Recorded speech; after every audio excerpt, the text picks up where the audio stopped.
So guys, movie की starting में ये बताया जाता है कि 1946 में टेरेस्काना टाउन में बहुत सारे खतरनाक मर्डर हुए हैं जो कि एक मास्क मैन करता था और लोग उसे फैंटम किलर कहा करते थे। जहां इस दौरान बहुत से लोगों को अरेस्ट भी किया गया था, लेकिन उससे कोई भी फायदा नहीं हुआ था। फिर जैसे ही ये मर्डर होना शुरू हुआ था, वैसे ही वो अचानक से बंद भी हो गया था, जिसके बाद आज तक किसी को भी उस किलर के बारे में कोई भी जानकारी नहीं मिली थी। फिर 1976 में इस ट्रू स्टोरी पर एक मूवी भी बनाई गई थी जिसका नाम द टाउन दैट ड्रीडेड सनडाउन है। फिर उसके बाद हमें 31 अक्टूबर 2013 का सीन दिखाया जाता है जहां पर कोरी और जेमी ड्राइव इन थिएटर में वही फिल्म देख रहे होते हैं, लेकिन जेमी बोर हो जाती है तो कोरी उसे वहां से चलने के लिए बोलने लग जाता है। फिर उसके बाद वो दोनों ही वहां से निकलकर एक सुनसान जगह पे पहुंचते हैं जहां पर उन्हें गाइस ऐसा लगता है कि वो अकेले हैं कि तभी जेमी को गाड़ी के बाहर फैंटम की झलक दिखाई देती है। तो उसे ऐसा लगता है कि कोई उनके साथ शायद मजाक कर रहा होगा, तो इसलिए वो दोनों ही वहाँ से निकलने की कोशिश करते हैं, लेकिन फैंटम वहाँ पे पहुँच जाता है और उन्हें गाड़ी से बाहर निकलने के लिए कहता है। जहाँ पर पहले तो कोरे जेमी को बाहर निकलने के लिए मना करता है, लेकिन फैंटम उन दोनों को गन से शूट करने की धमकी दे देता है, जिससे कि वो दोनों बहुत ही ज्यादा डर जाते हैं और उन्हें आखिरकार गाड़ी से बाहर निकलना पड़ता है। फिर उसके बाद फैंटम चाकू से अटैक करके कोरे को बहुत ही बुरी तरह से मार देता है और उस दौरान उसने जेमी को कोरे की तरफ देखने के लिए मना किया था, लेकिन वो मुड़कर पीछे देख लेती है, जिससे कि फैंटम उस पर भी अटैक करने की कोशिश करता है। ये सब देखकर जेमी वहाँ से भागने की कोशिश करती है, लेकिन वो उसे आखिरकार पकड़ ही लेता है और वो ये कहता है कि मैं मैरी के लिए तुम्हें छोड़ रहा हूँ, तो इसलिए तुम लोगों को मेरे बारे में याद रखने के लिए कहो। और फिर उसके बाद जेमी किसी तरह से ड्राइविंग थिएटर पे पहुंच जाती है जहाँ पर लोग उसे एडमिट करवा देते हैं और फिर पुलिस ऑफिसर उसके पास आते हैं और इस बारे में उससे पूछते हैं, तो वो उन्हें फैंटम के बारे में बता रही होती है, लेकिन वो उसका बिल्कुल भी भरोसा नहीं कर रहे होते हैं। साथ ही वो लोग ये भी कहते हैं कि वो इस बारे में किसी को कुछ ना बताए, क्योंकि उन्हें लग रहा था कि ये सारी की सारी चीजें सिर्फ उसके दिमाग की इमेजिनेशन है। और वो उसकी सिक्योरिटी के लिए पुलिस ऑफिसर फॉस्टर को ड्यूटी पर भी लगा देते हैं। और उसके बाद गाइस हम ये देखते हैं कि कोरे के मरने की वजह से जेमी बहुत ही ज्यादा दुखी होती है, क्योंकि कोरे ने उसे बचाने की पूरी कोशिश की थी, जिसमें कि उसने अपनी जान भी दे दी थी। और फिर सीन यहाँ से शिफ्ट होता है और हमें कैंड्रा और डैनियल को दिखाया जाता है जो कि एक मॉडल के साथ में होते हैं। लेकिन जब डैनियल रूम के बाहर जाता है तो उसी समय कैंड्रा को रूम के बाहर किसी के होने का एहसास होता है और जैसे ही वो चेक करती है तो उसे फैंटम दिखाई देता है जो कि डैनियल के कटे हुए सिर से रूम की खिड़की को तोड़ देता है। ये देखकर वो बहुत ज्यादा डर जाती है और बाथरूम की खिड़की से कूदकर भागने की कोशिश करती है, जिससे कि उसके पैर की हड्डी भी टूट जाती है और उसे बहुत ज्यादा दर्द होने लग जाता है। जिसके बाद भी वो फाइनली किसी तरह से कार तक पहुंच जाती है, लेकिन इससे पहले कि वो कार स्टार्ट कर पाती फैंटम वहाँ पे पहुंच जाता है और बहुत ही बुरी तरह से चाकू से अटैक करके वो उसे भी मार देता है। और फिर उसके बाद जेमी के पास कोरे की फोन कॉल आती है जो कि कोई और नहीं बल्कि फैंटम होता है और वो उसे धमकी देता है कि मैं लोगों को तब तक ऐसे ही मारता रहूंगा जब तक तुम उन्हें मेरे बारे में याद नहीं दिलाओगी। सो इसलिए जेमी पुलिस ऑफिसर फॉस्टर को इस बारे में बताने लग जाती है और मीडिया को भी इन्फॉर्म करने के लिए कहती है, लेकिन वो इस चीज के लिए मना कर देता है और कहता है कि मैं पर्सनली इस चीज की इन्वेस्टिगेशन करूंगा। और वहीं दूसरी तरफ लोगों के मरने की वजह से पूरा शहर डर जाता है और वो अपने घर को पूरी तरह से प्रोटेक्ट करने की कोशिश करते हैं। जिसके बाद टाउन हॉल में मीटिंग भी रखी जाती है जहाँ पर ये डिसाइड किया जाता है गाइस कि फैंटम की मूवी अब कभी भी नहीं दिखाई जाएगी। और फिर जेमी फैंटम के बारे में और पता लगाने के लिए सिटी हॉल में पहुँचती है तो वहाँ पर उसे निक मिलता है, जिससे कि वो फैंटम के बारे में लिखे हुए आर्टिकल्स के बारे में पूछती है। तो निक उसे उस रूम तक ले जाता है जहाँ पर वो आर्टिकल रखे हुए थे और गाइस हमें यहाँ पर ये पता चलता है कि निक जेमी का क्लासमेट है। जिसके बाद निक उसे फैंटम से रिलेटेड कुछ डॉक्यूमेंट्स भी देता है। और वहीं दूसरी तरफ पुलिस स्टेशन में इस केस का चार्ज रेंजर लॉन वुल्फ को दिया जाता है जो कि आगे की इन्वेस्टिगेशन शुरू करता है। फिर जेमी जब घर पहुँचती है तो उसे एक ईमेल मिलता है जिसे फैंटम ने भेजा होता है और ये देखकर वो बहुत ही ज्यादा डर जाती है, क्योंकि उसमें लिखा हुआ था कि पुलिस ऑफिसर 66 इयर्स पहले भी मुझे नहीं पकड़ पाए थे और वो अब भी मुझे नहीं पकड़ पाएंगे। जिसके बाद जेमी पुलिस स्टेशन पहुंचकर सारे पुलिस ऑफिसर को ये ईमेल सुनाती है, लेकिन उन्हें लगता है कि ये फेक ईमेल है, सो इसलिए वो लोगों पर विश्वास नहीं करते हैं। लेकिन लॉन वुल्फ जेमी से कहता है कि अगर तुम्हें लगता है कि ये बहुत ज्यादा इम्पोर्टेंट है तो मैं इस चीज की इन्वेस्टिगेशन जरूर करूंगा।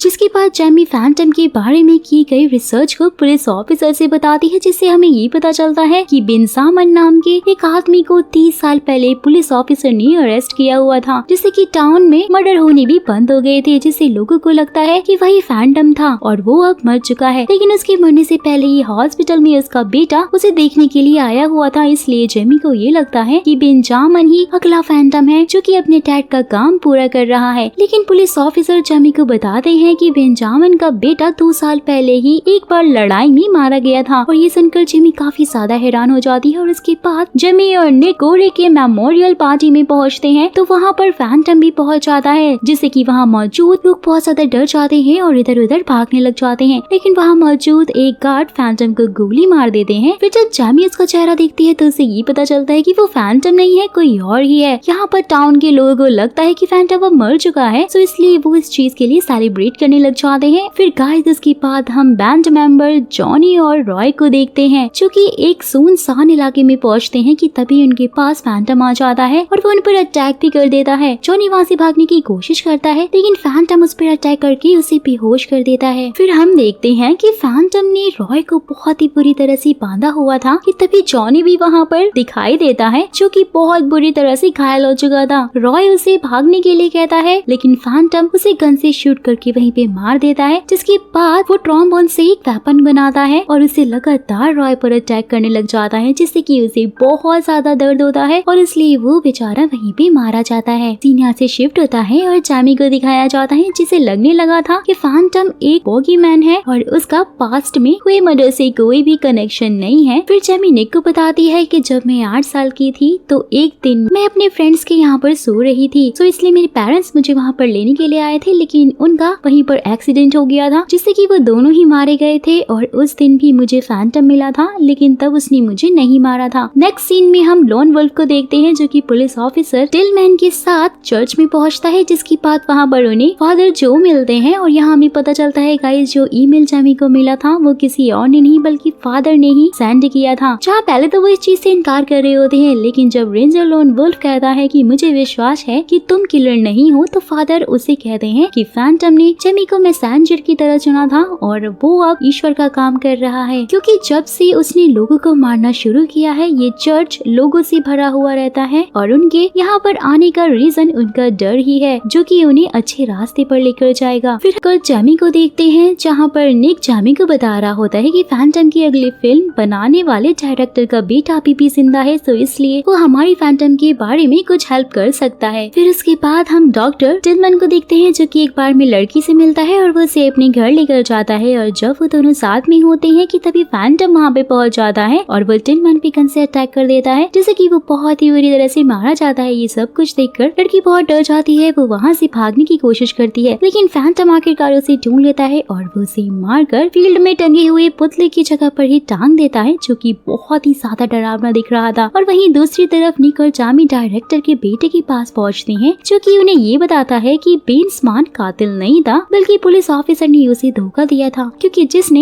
ये सारे मर्डर किए थे उसका नाम हैंक था, क्योंकि उसने बहुत सारे मर्डर किए थे और इस कारण से उसे बहुत ज्यादा गिल्टी फील होता था, तो इसलिए उसने ट्रेन के आगे आकर सुसाइड कर लिया था। और वही असली फैंटम था, जिसके मरने के बाद शहर में मर्डर होना भी बंद हो गए थे, लेकिन उसकी वाइफ प्रेग्नेंट थी जिसका नाम मैरी था, और उसने लोगों को धमकी दी थी कि उन्होंने जो उसकी हस्बैंड के साथ में किया है वो उन्हें भुगतना ही पड़ेगा। और हैंक का बेटा भी मर जाता है, लेकिन उसका ग्रैंडसन अभी भी जिंदा था और वो अब फैंटम बनकर लोगों को मार रहा है। जहाँ गाइस निक को उसकी बात पर विश्वास तो नहीं होता है, लेकिन जेमी को कहीं न कहीं डायरेक्टर की बात पे भरोसा हो जाता है। फिर जब जेमी घर पहुँचती है तो उसकी ग्रैंड मदर उसे बताती है कि मैंने कैलिफोर्निया में तुम्हारे अंकल से बात की है, सो इसलिए हम यहाँ से जा रहे हैं। और उसके बाद हम निक को देखते हैं, जो कि कहीं जा रहा होता है, तो फैंटम उस पर अटैक कर देता है। और वही दूसरी तरफ जेमी अपनी ग्रैंड मदर के साथ जा रही होती है, तो उसे ऑफिसर फॉस्टर मिलता है, जिसे जेमी हैंक के बारे में सब कुछ बताती है और वो वहाँ से निकल जाती है। जिसके बाद वो कुछ सामान लेने के लिए गैस स्टेशन पे रुकती है कि फिर जब वो स्टोर से वापस आती है तो उसे वहाँ पर अपनी ग्रैंड मदर बहुत ही बुरी हालत में देखती है, जिस पर फैंटम ने अटैक कर दिया था। ये देखकर वो हेल्प के लिए आवाज लगाती है, तो स्टोर का ऑनर बाहर आता है, लेकिन फैंटम उसे भी गन से शूट करके मार देता है, जिससे जेमी बहुत डर जाती है और वो वहाँ से भागने की कोशिश करती है, लेकिन फैंटम उसका पीछा करने लग जाता है। इसी दौरान जेमी को एक गन मिल जाती है कि तभी फैंटम भी वहाँ पे पहुँच जाता जाता है, इसलिए जेमी खिड़की से कूदकर वहाँ से भागने की कोशिश करती है और रेल की पटरी तक पहुँच जाती है। तो वहाँ पर उसे निक की डेड बॉडी मिलती है, जिसकी कंडीशन गाइस बहुत ही ज्यादा खराब हो चुकी थी। ये सब कुछ देखकर जेमी बुरी तरह से डर जाती है और वो जंगल की तरफ भागने लग जाती है कि तभी फैंटम उस पर एरो से अटैक कर देता है, जिससे कि वो वहीं पे गिर जाती है। और यहाँ पर हम देखते हैं कि वहाँ पर एक नहीं बल्कि दो फैंटम होते हैं। ये सब देखकर जेमी फिर से डर जाती है और फिर जब उनमें से एक फैंटम जेमी के पास पहुँचता है तो वो उसका मास्क रिमूव करती है। तो वो देखती है कि वो कोई और नहीं बल्कि ऑफिसर फॉस्टर होता है। फिर फॉस्टर दूसरे फैंटम को भी अपना मास्क रिमूव करने के लिए कहता है। फिर जैसे ही वो अपना मास्क हटाता है तो हम देखते हैं कि वो कोई और नहीं बल्कि कोरे होता है, जिसे देखकर जेमी बहुत ही ज्यादा हैरान हो जाती है। तो वो कहती है कि मैंने तुम्हें मरते हुए देखा था। तो फॉस्टर उसे बताता है कि नहीं, तुमने ये चीज मिस कर दी थी। तो जेमी उसकी डेड बॉडी मिलने की बात कहती है, जिस पर फॉस्टर कहता है कि जिसे वो डेड बॉडी मिली थी वो कोई और नहीं बल्कि मैं ही था, और वो डेड बॉडी कोरे की नहीं बल्कि टाउन के एक बच्चे की थी, जिसका चेहरा बुरी तरह से बिगाड़ दिया गया था। फिर गाइस हमें ये पता चलता है कि फॉस्टर ही हैंक का ग्रैंडसन है, जो कि जेमी को थैंक्स बोलता है क्योंकि उसकी वजह से ही लोगों को उसके ग्रैंडफादर की याद फिर से आ गई है। फिर उसके बाद जेमी कोरे से इस बात का रीजन पूछती है कि तुमने फेक डेथ का नाटक क्यों किया था। तो वो कहता है कि मैं डेली लाइफ चीजों से बहुत ज्यादा बोर हो चुका था, इसलिए कुछ स्पेशल करना चाहता था कि लोग मुझे याद रखें, जैसे कि उन्हें फैंटम याद है। तभी पोस्टर कोरी को गन से शूट करके मार देता है और वो